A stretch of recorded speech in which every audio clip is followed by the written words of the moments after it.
¿A qué tenemos miedo? Todos nos hemos preguntado en la vida a qué le tenemos miedo. Todos hemos tenido en algún momento de la vida miedo.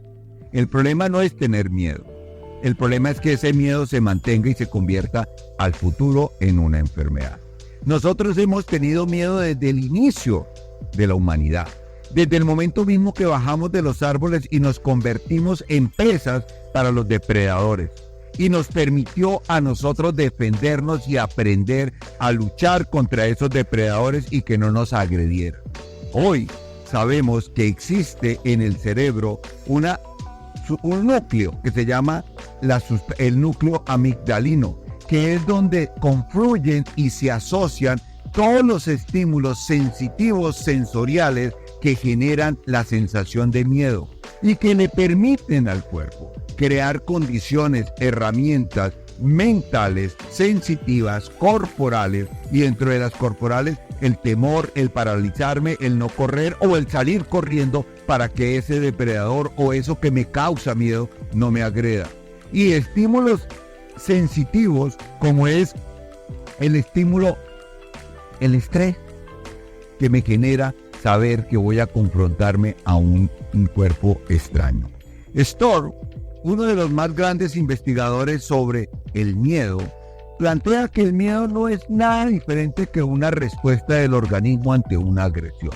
¿Y qué es una respuesta del organismo? Mi cuerpo se defiende ante una agresión de dos formas. Una, lo confronto, porque sé que lo puedo confrontar, porque sé que le puedo ganar. O salgo corriendo. El problema es que este miedo no se convierta en una enfermedad que pueda alterar el funcionamiento adecuado de su organismo, desde físico, que lleva a generar espasmos, contracturas, entre otras cosas. Psicológico, que puede producir ansiedad, depresión e incluso crear condiciones para caer en el abuso de sustancias psicoactivas, que aumenta el riesgo de eventos cerebrovasculares, que aumenta el riesgo de enfermedades gastrointestinales y que altera la respuesta inmunológica del organismo. El miedo es normal. El miedo es una condición fisiológica. El miedo es la forma como su cuerpo responde ante una agresión. Entonces, se llevó a cabo un estudio publicado el 7 de junio del 2024 en la revista Journal Global Health, publicado por Yan Jin, quien utilizó 16.500 pacientes en 30 países del mundo entre el 2020 y el 2021. Y lo que hizo fue hacer una encuesta de a qué le tenías miedo. Y encontró que el mayor miedo que la población tiene es a perder a su ser querido. Que lo seguía del miedo era tener cáncer. Tercero, un evento cerebrovascular, la pérdida del empleo. Y en sexto lugar estaba la infección por COVID-19, que para ese momento estábamos en pandemia. Que a la gente le daba más miedo perder su teléfono celular que otras patologías. Es decir, nos permitió entender que el miedo en general en la población está más arraigado a perder a un ser querido y a perder su teléfono celular. ¿Qué nos permitió eso?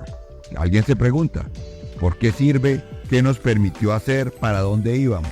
Lo que nos permitió esto fue entender que los miedos varían y que cada persona puede tener un miedo, un temor, un terror por una circunstancia que pudo haber precedido en el tiempo y que quedó grabada en su amígdala cerebrosa, y que esa amígdala, ese núcleo amigdalino, creó una condición de protección cuando la confronta, o de huida, que esa huida es la que puede terminar convirtiéndose en una enfermedad, y esa enfermedad se llama un estrés postraumático.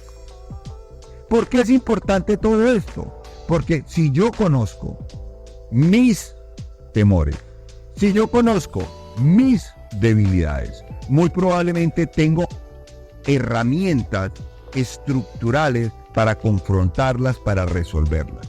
Pero el día que no conozca mis temores o si no los confronto adecuadamente, muy probablemente esos temores puedan convertirse claramente en una enfermedad. Ojo, ya hay estudios, como lo he dicho, para el tratamiento del estrés postraumático.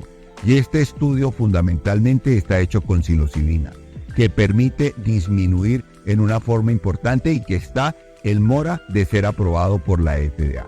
Son uno de los elementos importantes con el uso de la psilocibina.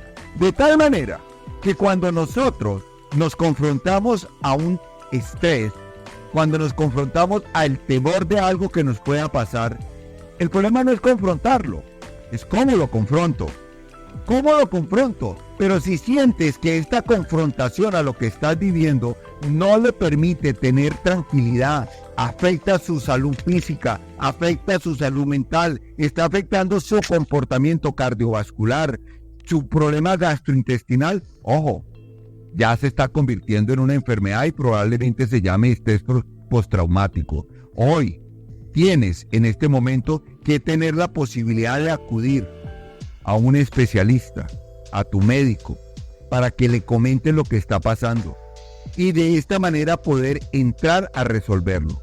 Ya sabes, hoy existe tratamiento médico para el manejo de el estrés, el miedo, los temores. Es la forma como tú te defiendes ante la vida, ante el entorno. Cuando empiezan a afectar tu salud, ya dejan de ser un mecanismo de defensa para convertirse en una enfermedad. Escucha tu cuerpo. Cuando te veas afectado, cuando te veas agredido, tienes que acudir a tu médico para que te ayude a resolver lo que nos está pasando. Cuídate, por favor.